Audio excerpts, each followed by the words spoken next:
Telangana cabinet మరి కాసేపట్లో budget కు ఆమోదం తెలపబోతోంది. ఈ బడ్జెట్ అంచనా 2,80,000 కోట్ల నుంచి 3 లక్షల మధ్య ఉండే అవకాశాలున్నాయి.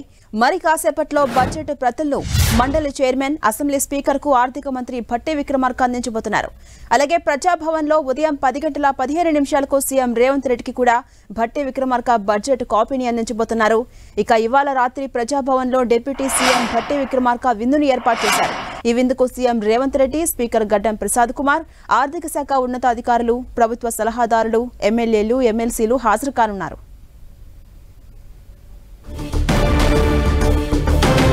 తెలంగాణ కేబినెట్ భేటీ కొనసాగుతోంది. ఈ భేటీలో బడ్జెట్ కు ఆమోదం తెలపబోతున్నారు. ఈ బడ్జెట్ అంచనా 2,80,000 కోట్ల నుంచి 3 లక్షల కోట్ల మధ్య ఉండే అవకాశాలున్నాయి. ఇక ఇవాళ రాత్రి ప్రజాభవన్ లో డిప్యూటీ సీఎం భట్టి విక్రమార్క విందు కార్యక్రమాన్ని ఏర్పాటు చేశారు. ఈ విందుకు సీఎం రేవంత్ రెడ్డితో పాటు స్పీకర్ గడ్డం ప్రసాద్ కుమార్, ఆర్థిక శాఖ ఉన్నతాధికారులు, ప్రభుత్వ సలహాదారులు, ఎమ్మెల్యేలు, ఎమ్మెల్సీలు హాజరు కాబోతున్నారు.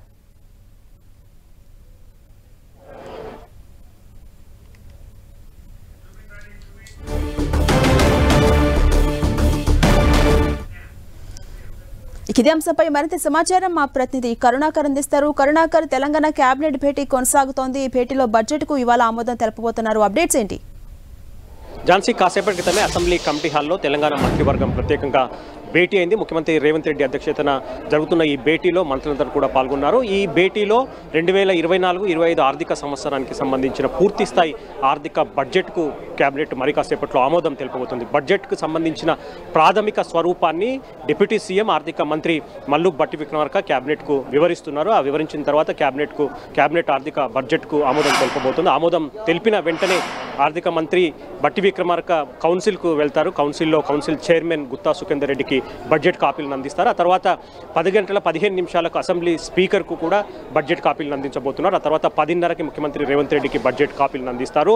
తర్వాత సరిగ్గా 12 గంటలకి అసెంబ్లీలో శాసనసభలో ఆర్థిక మంత్రి డిప్యూటీ సీఎం మల్లు భట్టి విక్రమార్క 2024-25 సంవత్సరానికి సంబంధించిన ఆర్థిక బడ్జెట్ను ప్రవేశపెడతారు. అటు శాసన మండలిలో శాసనసభ వ్యవహారాల మంత్రి శ్రీధర్ బాబు ఈ బడ్జెట్ను ప్రవేశపెట్టబోతున్నారు. ఈసారి బడ్జెట్ ఏ విధంగా ఉంటుందన్న దానిపై కొంత ఆసక్తి నెలకొన్న పరిస్థితిని మనం చూస్తున్నాం. ఎందుకంటే గత ఫిబ్రవరిలో ప్రవేశపెట్టిన బడ్జెట్ 2,75,000 కోట్లు ఉన్న పరిస్థితిని మనం చూసాం. కానీ ఈసారి కేంద్ర బడ్జెట్లో రాష్ట్రానికి మొండి చేయి చూపించారు. రాష్ట్రాన్ని ఆశించినంత మేర నిధులు కేటాయించలేదు, గ్రాంట్స్ ఏవి కూడా ప్రత్యేకంగా ప్రకటించలేదు. ఇటువంటి నేపథ్యంలో రాష్ట్ర బడ్జెట్లో చివరి నిమిషంలో కొన్ని సవరణలు చేసినట్టు తెలుస్తుంది. ఎందుకంటే పెద్ద ఎత్తున కేంద్ర బడ్జెట్లో కేటాయింపులు ఉంటాయని చెప్పి ఆశించినప్పటికీ కూడా భంగపాటు కలిగింది. కాబట్టి బడ్జెట్లో చివరి నిమిషంలో ఆర్థిక శాఖ పూర్తి స్థాయిలో కొన్ని మార్పులు చేర్పులు చేసింది. కొన్ని శాఖల కొన్ని పథకాలకు బడ్జెట్లో కేటాయింపులు పెంచి, కొన్ని పథకాలకు బడ్జెట్లో కేటాయింపులు తగ్గించినట్టు తెలుస్తుంది. కాబట్టి ఏ పథకాలకు ఎంత మేర బడ్జెట్ ఈసారి ఉంటుంది, అసలు ఆర్థిక బడ్జెట్ స్వరూపం ఏ విధంగా ఉంటుందన్నది కొంత మరి కాసేపట్లో క్లారిటీ వచ్చే అవకాశం కనిపిస్తోంది.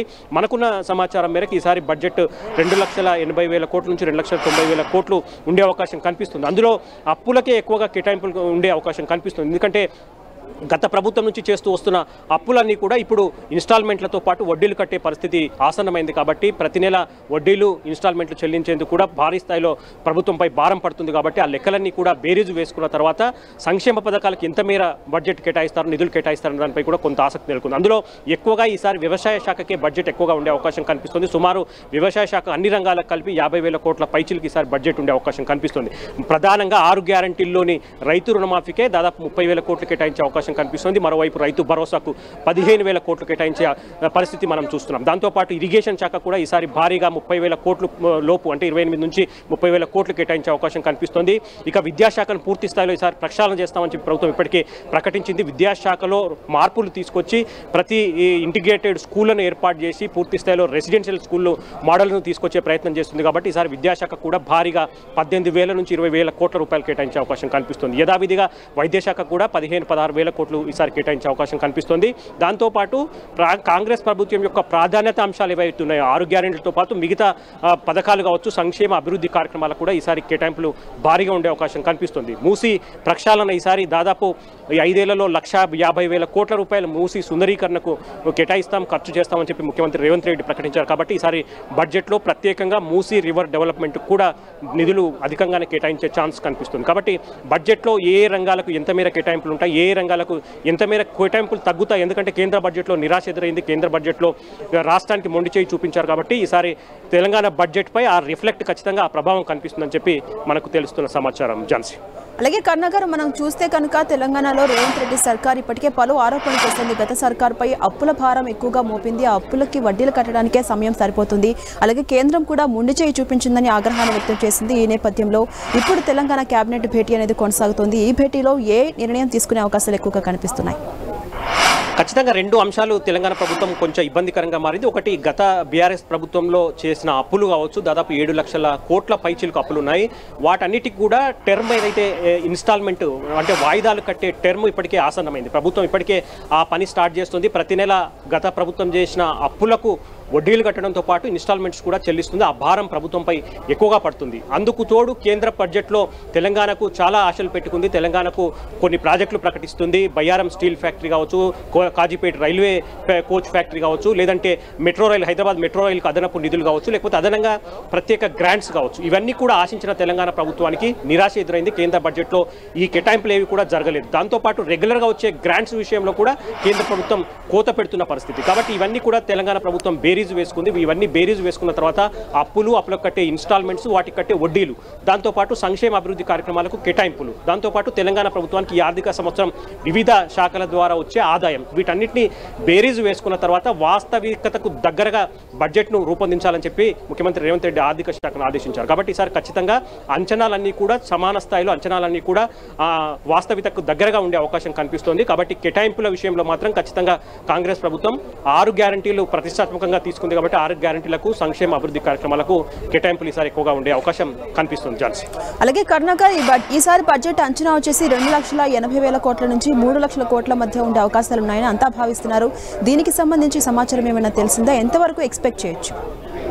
ఖచ్చితంగా మనం ఫిబ్రవరిలో చూసాము ఓటాన్ అకౌంట్ బడ్జెట్ 2,75,000 కోట్ల రూపాయలు ఉంది. కానీ అందులో ఖర్చు చేసింది మాత్రం 2,18,000 కోట్లే అని చెప్పి ఇప్పటికే కాగ్ స్పష్టం చేసిన పరిస్థితిని మనం చూస్తున్నాం. కాబట్టి ఖచ్చితంగా ఈసారి వాస్తవికతకు దగ్గరగా ఈసారి బడ్జెట్ ఉండే అవకాశం కనిపిస్తుంది. 2,80,000 కోట్ల నుంచి దాదాపు 2,95,000 కోట్ల మేరకు ఈసారి బడ్జెట్ ఉండే అవకాశం కనిపిస్తుంది. అయితే బడ్జెట్లో ఆదాయం ఎంత చూపిస్తారన్నది ఇక్కడ చాలా స్పష్టంగా, ఎందుకంటే ఈ యొక్క సమయానికి, మిగతా సమయానికి, ఎందుకంటే ఓటాన్ అకౌంట్ ఇప్పటికే ప్రవేశపెట్టారు కాబట్టి మిగిలిన ఈ సమయానికి పూర్తి ఆర్థిక బడ్జెట్ ప్రవేశపెడుతున్న నేపథ్యంలో వివిధ శాఖల ద్వారా, అందులో ప్రధానంగా రెవెన్యూ కావచ్చు, లేకపోతే స్టాంప్స్ అండ్ డ్యూటీ శాఖ నుంచి కావచ్చు, ఎక్సైజ్ శాఖ నుంచి కావచ్చు, ఎంత మేర ఆర్థిక శాఖకు, రవాణా శాఖ నుంచి కావచ్చు, ఎంత మేర ఆదాయం వస్తుందన్న దానిపైనే పూర్తి స్థాయిలో అంచనాలు రూపొందించే పరిస్థితిని మనం చూస్తున్నాం. కాబట్టి ఈ అంచనాలకు తగ్గట్టు సంక్షేమ అభివృద్ధి పథకాలకు కూడా కేటాయింపులు ఉంటాయని చెప్పి ఆర్థిక శాఖ అధికారులు చెప్తున్న పరిస్థితిని మనం చూస్తున్నాం. ఝాన్సీ. అలాగే ఇవాళ రాత్రి విందు కార్యక్రమాన్ని కూడా ఏర్పాటు చేశారు భట్టి విక్రమార్క. ఈ విందు కార్యక్రమం ఎవరెవరు హాజరవుతున్నారు? అప్డేట్స్ ఏంటి దీనికి సంబంధించి? అంటే ప్రతి సంవత్సరం ఇది సంప్రదాయంగా వస్తుంది. ఆర్థిక శాఖ ప్రతి సంవత్సరం అసెంబ్లీలో బడ్జెట్ ప్రవేశపెట్టిన నేపథ్యంలో ఆర్థిక శాఖతో పాటు మంత్రులకు, దాంతోపాటు ఎమ్మెల్యేలందరికీ కూడా విందు ఇచ్చే సంప్రదాయం కొనసాగుతూ వస్తుంది. ఆ మేరకే ఈరోజు డిప్యూటీ సీఎం ఆర్థిక మంత్రి మల్లు భట్టి విక్రమార్క సాయంత్రం ప్రజాభవన్లో విందు ఏర్పాటు చేశారు. ఈరోజు బడ్జెట్ ప్రవేశపెట్టే సందర్భంలో కొన్ని ప్రత్యేక కార్యక్రమాలు ఉదయం నుంచి కూడా కొనసాగుతున్న పరిస్థితిని మనం చూస్తున్నాం. ఉదయమే ప్రజాభవన్లో ఉన్న నల్లపోచం ఆలయంలో డిప్యూటీ సీఎం దంపతులు ప్రత్యేకంగా పూజలు చేసి బడ్జెట్ నేపథ్యంలో ప్రత్యేకంగా మొక్కులు చెల్లించుకున్న పరిస్థితి. ఆ తర్వాత అసెంబ్లీకి వచ్చిన ఆయనకు ఘన స్వాగతం లభించింది. కాబట్టి బడ్జెట్ ప్రవేశపెట్టిన తర్వాత సాయంత్రం మల్లు భట్టి విక్రమార్క ప్రత్యేకంగా ప్రజాభవన్లో విందు ఏర్పాటు చేశారు. ఈ అధికారిక విందులో ముఖ్యమంత్రి రేవంత్ రెడ్డి కావచ్చు, అసెంబ్లీ స్పీకర్, మండలి చైర్మన్, మంత్రులు, ఎమ్మెల్యేలు, అధికారులు వీళ్ళంతా కూడా పాల్గొంటున్న పరిస్థితిని మనం చూస్తున్నాం. ఝాన్సీ. అలాగే కరుణాకర్, ప్రస్తుతం తెలంగాణ కేబినెట్ భేటీ కొనసాగుతోంది కదా, ఈ భేటీ ఎంత సమయం పాటు కొనసాగే ఛాన్స్ ఉంది? అలాగే ఎవరెవరు ఇందులో పాల్గొంటున్నారు? ఒక 10 నిమిషాల క్రితమే ముఖ్యమంత్రి రేవంత్ రెడ్డి అధ్యక్షతన అసెంబ్లీ కమిటీ హాల్లో మంత్రివర్గ సమావేశం ప్రారంభమైంది. మంత్రివర్గ సమావేశం ప్రారంభం అయిన వెంటనే డిప్యూటీ సీఎం ఆర్థిక మంత్రి మల్లు భట్టి విక్రమార్క 2024-25 ఆర్థిక సంవత్సరానికి సంబంధించిన ఈ బడ్జెట్ ప్రాథమిక స్వరూపాన్ని మంత్రులందరికీ, ముఖ్యమంత్రికి ఎక్స్ప్లెయిన్ చేస్తున్నారు. మరొక 5 నిమిషాల్లో ఈ కార్యక్రమం ముగుస్తుంది. 5 నిమిషాల తర్వాత బడ్జెట్కు రాష్ట్ర మంత్రివర్గం ఆమోదం తెలుపుతుంది. కాబట్టి 5 నిమిషాల్లో కేబినెట్ సమావేశం ముగుస్తుంది. వెంటనే డిప్యూటీ సీఎం మండలికి బయలుదేరుతారు. మండలి చైర్మన్ గుత్తా సుఖేందర్ రెడ్డికి బడ్జెట్ కాపీలను అందిస్తారు. ఆ తర్వాత మళ్ళీ అసెంబ్లీకి చేరుకుని అసెంబ్లీ స్పీకర్కు కూడా ఈ బడ్జెట్ కాపీలు అందిస్తారు ప్రసాద్ కుమార్కు. ఆ తర్వాత ముఖ్యమంత్రి రేవంత్ రెడ్డికి, తర్వాత శాసనసభ వ్యవహారాల మంత్రి శ్రీధర్ బాబు కూడా భట్టి విక్రమార్క బడ్జెట్ కాపీలు అందిస్తారు. ఆ తర్వాత సరిగ్గా 12 గంటలకి భట్టి విక్రమార్క అసెంబ్లీలో బడ్జెట్ ప్రవేశపెడతారు. అదే సమయంలో శాసన మండలిలో శ్రీధర్ బాబు బడ్జెట్ను ప్రవేశపెట్టే పరిస్థితిని మనం చూస్తున్నాం. Jhansi. Right, thank you Karunakar.